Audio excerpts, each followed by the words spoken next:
Assalamualaikum warahmatullahi wabarakatuh.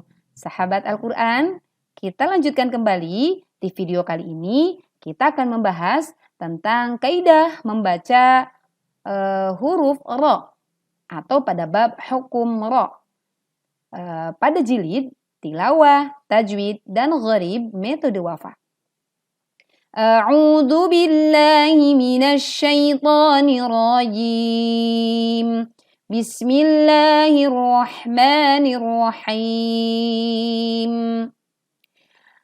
Teman-teman, perlu kita ketahui bahwa hukum ro ini adalah sebuah bahasan yang memang lumayan cukup banyak variannya atau jenisnya. Maka teman-teman boleh mengikuti cara ustazah untuk menghafal jenis-jenis dari hukum ro yang akan kita pelajari, yang akan kita hafalkan, fahami, dan kita praktekkan.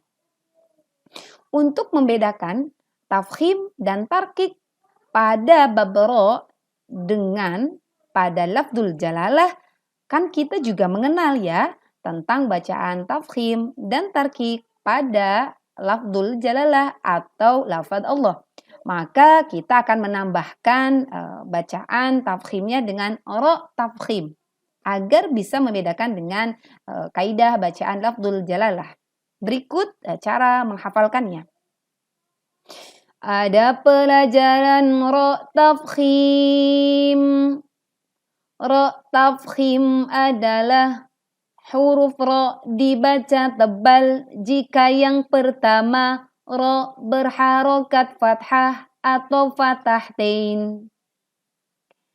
Contohnya Rabbihi Thayran ababila. Ro. Oke teman-teman, bukan dibaca ra tetapi ro. Pangkal lidah mengangkat. Ro. Oke, berikutnya. Jadi di sini setiap ro berharokat fathah yaitu Rabbihi kemudian fatahtain. Thayran. Kayak ro-nya tebal. Oke, kemudian huruf ro dibaca tebal jika yang kedua ro berharokat dhammah atau dhammahtain. Ruhama'u ghafurur rahimun. Perhatikan teman-teman. Dhammah dan dhammahtain. Ru, bukan ru, tapi uru. Oke. Urun, bukan run, tetapi urun. Oke, tebal ya. Baik, kita lanjutkan.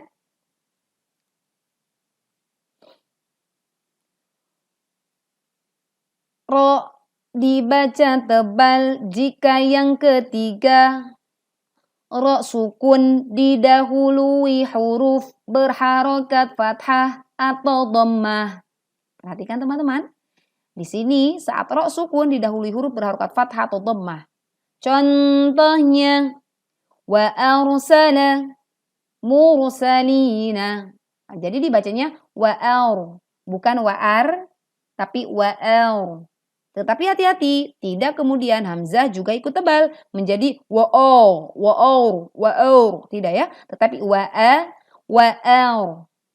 Kemudian tidak terlalu takrir, wa'ar, atau terlalu cadel seperti orang Inggris menjadi wa'ar. Tapi pertengahan takrirnya teman-teman. Kemudian mur, bukan mur, tapi mur. Oke, berikutnya ya.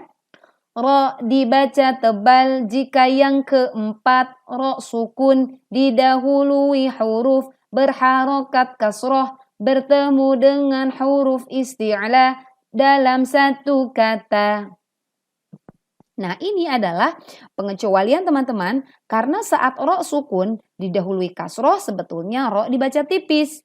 Tetapi karena di depannya ada huruf-huruf tebal yang berjumlah 7 ini, kemudian dalam satu kata maka ro-nya menjadi tebal sekalipun didahului harokat kasroh. Berikut contohnya. Firqatun, bukan firqatun tetapi firqatun. Mirsadun, mirsadun, bukan mirso tetapi mirsadun. Qirtasun. Nah, ini pun bukan qirtasun tetapi qirtasun. Dapat dipahami ya teman-teman? Baik, kita lanjut. Ro dibaca tebal jika yang kelima ro sukun karena wakof didahului huruf berharokat fathah atau dhammah. Perhatikan teman-teman. Di sini ro-nya sukun karena kita berwakof di situ.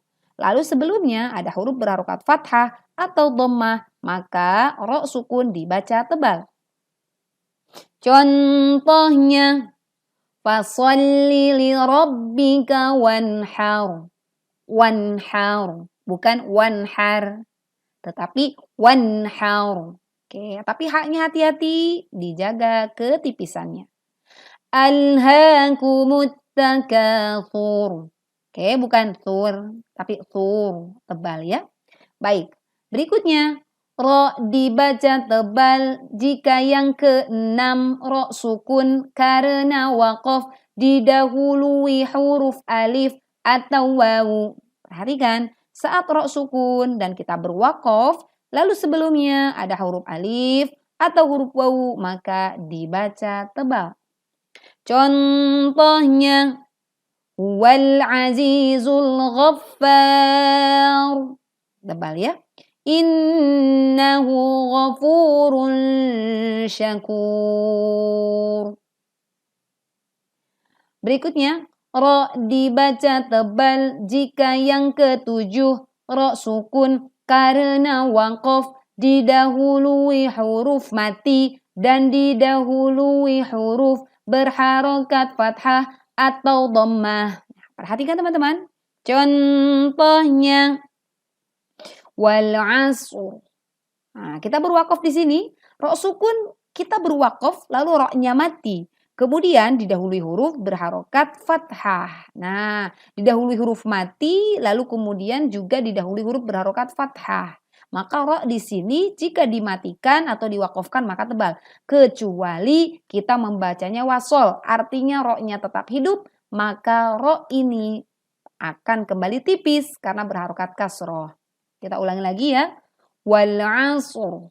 Bukan wal asr, tapi wal asr. Sufr, bukan sufar, tapi sufar. Oke, bukan sufar, tapi sufur. Tebal ya. Ro dibaca tebal jika yang kedelapan. Perhatikan teman-teman. Ro sukun didahului hamzah wasol. Perhatikan di sini. Ketika ada hamzah wasol ya, nih. Kemudian di depannya ada ro sukun. Oke. Sekalipun kemudian hamzah wasolnya itu dibaca kasroh seperti di sini. Irji'i. Ini di dalam kita baca di dalam Al-Quran, maka kita bacanya ro-nya tetap tebal karena ini ada hamzah wasol. Sekalipun hamzah wasolnya berbunyi i, ya, begitu. Kemudian ini ada di dalam surat Al-Fajr, nanti teman-teman boleh melihat ya, irji'i, bukan ir tapi iru. Oke, berikutnya manirutadho, ini pun sama. Walaupun di sini ada huruf berharokat kasroh, tapi karena ro sukun didahului hamzah wasol, maka ro sukun dibaca tebal. Manirutadho. Begitu ya teman-teman. Oke. Untuk yang selanjutnya, nah tadi tafkhim ada 8 teman-teman, boleh diingat-ingat dan diulang-ulang ya. Berikutnya ro dibaca tarkik atau tipis. Nah ini lebih sedikit sehingga lebih mudah kita menghafalnya. Kita lihat teman-teman. Ro tarkik adalah huruf ro dibaca tipis jika yang pertama ro berharokat kasroh atau kasrohtain. Rihlatash syita'i. Ri ya teman-teman. Yang kedua ro sukun didahului huruf berharokat kasroh. Perhatikan. Tunzirhum, bukan tunzir. Tidak ya, tetapi tunzirhum karena dia tepis. Miryatun. Miryatun, bukan mir, tapi miryatun. Kemudian yang ketiga, ro dibaca tipis jika yang ketiga ro sukun karena waqaf didahului ya sukun. Perhatikan nih. Wa huwal latiful khabir. Karena di sini ada ya sukun, ya saat ro dibaca waqaf, maka ro-nya dibaca tipis. Kecuali saat ayat ini kita baca wasol dengan ayat selanjutnya, karena di sini dhammah, maka ro dijadikan tebal kembali. Adna billadzi huwa khair. Nah, ini pun tipis teman-teman. Sekalipun di sini ada fathah, tapi karena ro sukun, sebelumnya didahului ya sukun.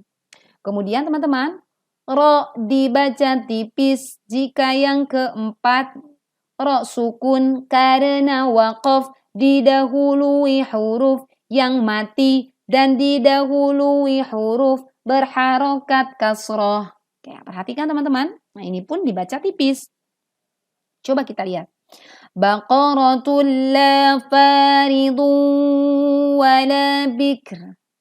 Bikr, bukan bikru. Ya, karena di sini ada ya ro-nya dibaca waqaf, didahului huruf mati dan sebelumnya ada huruf ba yang berharokat kasroh. Oke, begitu ya teman-teman. Nah, kita berlatih di sini coba 2 baris ini ya, lalu kita uraikan. Walahul mulku yawma yunfakhu fis-sur wasyahadati wa huwal hakimul khabir. Perhatikan teman-teman. Kita fokus di beberapa hukum yang telah kita pelajari sebelumnya. Walahul mulku. Ada pelajaran idhar qamariyah. Alif lam bertemu huruf mim maka dibaca jelas. Yunfakhu. Ada pelajaran ikhfa hakiki. Nun sukun bertemu huruf fa maka dibaca samar. Fisuri, perhatikan fisu. Ada pelajaran idgham syamsiyah. Alif lam bertemu huruf shad maka dibaca melebur. Nah, kemudian kita berwakaf di sini. Fisur. Ada pelajaran ro tafkhim. Ro sukun karena waqaf didahului huruf wawu maka dibaca tebal. Ataupun juga karena ini didahului wawu sukun lalu sebelumnya ada huruf berharokat dhammah maka ro dibaca tebal. Nah, demikian teman-teman. Untuk latihan-latihan di baris selanjutnya silahkan berlatih mandiri. Selamat melanjutkan belajar dengan penuh keistiqomahan. Assalamualaikum warahmatullahi wabarakatuh.